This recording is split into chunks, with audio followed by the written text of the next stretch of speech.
Hello there and welcome to the penultimate stage, stage 8 of the Tour de Zwift. Let's get going.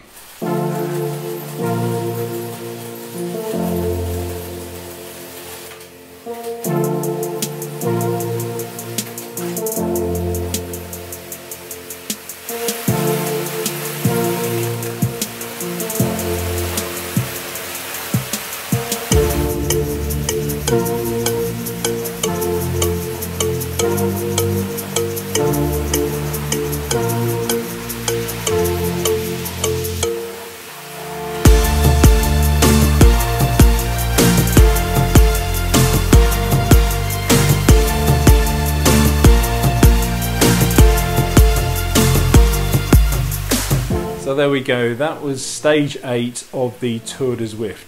A nice couple of leisurely laps around Box Hill and central London. All in all, that wasn't too bad. I just kind of ticked away and got round it, and and I actually gave it quite a little bit of a push towards the end there to cross the finish line at the top of the hill on the second lap. There's only one more stage left in the Tour. I'm not too sure where that is, but I'll have to have a look at the companion app and sign up for my final stage a little bit later today. All in all, the Tour de Zwift has been going really well. The only snag though has been stage 6, which was up Alpe de Zwift. Now basically I'd been sat on the bike for an hour and a half. It was starting to get really uncomfortable. I had 6 kilometers left and my current speed was about 5 kilometers an hour, so I calculated that I had about another hour left in the saddle and I just couldn't face it, so I ended up cutting that stage short. Now I hope that's not going to do too much damage to me finishing the tour, as the next two stages went quite well. There was a stage in Innsbruck and again that was another climb, but I got to the top and I was pleasantly greeted by quite a long downhill stretch, so that was quite good. And then, like I say, today's stage around London and 2 ascents up Box Hill.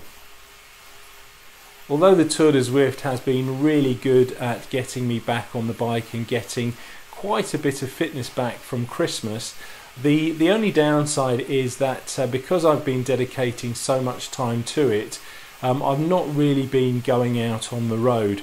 Now, to be honest, the weather hasn't been that great. It's not been desperately bad.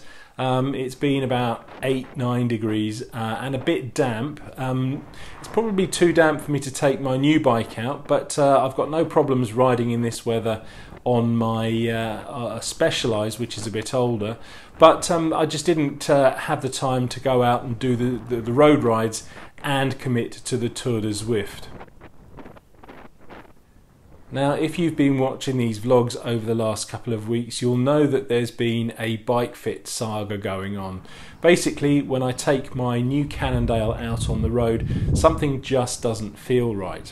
Now, I think I've narrowed it down to the cleat position on my left foot.